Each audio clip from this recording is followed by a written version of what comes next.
నమస్తే. చలికాలం వచ్చిందంటే చాలు వేడి వేడి ఆహార పదార్థాలను, స్పైసీ ఫుడ్ను ఆస్వాదించాలి అనిపిస్తుంది. అయితే చల్లని వాతావరణంలో మన జీర్ణ వ్యవస్థ పనితీరు కొంత నెమ్మదిస్తుంది. అందుకే ఈ సీజన్లో కొన్ని రకాల ఆహార పదార్థాలను తినడం వల్ల జీర్ణ సమస్యలు, ఎసిడిటీ, గ్యాస్ మరియు చర్మ సమస్యలు కూడా వచ్చే ప్రమాదం ఉంది.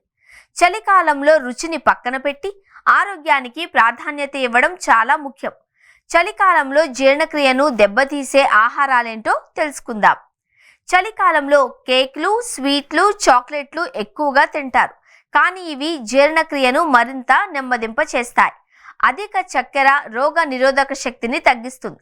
ముఖ్యంగా శీతాకాలంలో చర్మం పొడిబారడానికి, మొటిమలు రావడానికి చక్కెర ప్రధాన కారణంగా ఉంటుంది.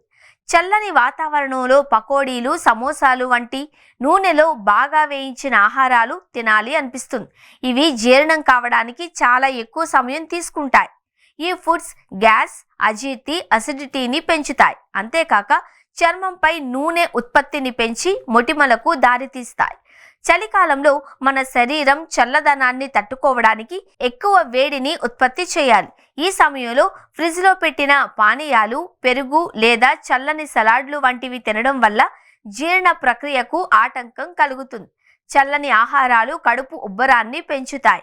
ప్యాకేజ్ చేసిన చిప్స్, రెడీమేడ్ ఫుడ్స్ వంటి వాటిలో అధికంగా ప్రిజర్వేటివ్స్, సోడియం ఉంటాయి. ఇవి జీర్ణ వ్యవస్థపై భారం మోపి పోషకాలను శరీరం గ్రహించకుండా అడ్డుకుంటాయి. Caffeine, alcohol. చలికాలంలో వెచ్చగా ఉండడానికి కాఫీ ఎక్కువగా తాగడం లేదా ఆల్కహాల్ తీసుకోవడం మామూలే. కానీ అధిక కెఫీన్ డీహైడ్రేషన్కు కారణమవుతుంది. ఆల్కహాల్ కూడా శరీరంలో వేడిని తాత్కాలికంగా పెంచిన జీర్ణ సమస్యలకు, డీహైడ్రేషన్కు దారితీస్తుంది. ఇది చర్మం పొడిబారడానికి కూడా దారితీస్తుంది. చలికాలంలో జీర్ణశక్తిని పెంచే వేడివేడి సూప్లు, తాజా కూరగాయలు, ఆకుకూరలు మరియు తక్కువ నూనెతో వండిన ఆహారాలు తీసుకోవడం ఉత్తమం.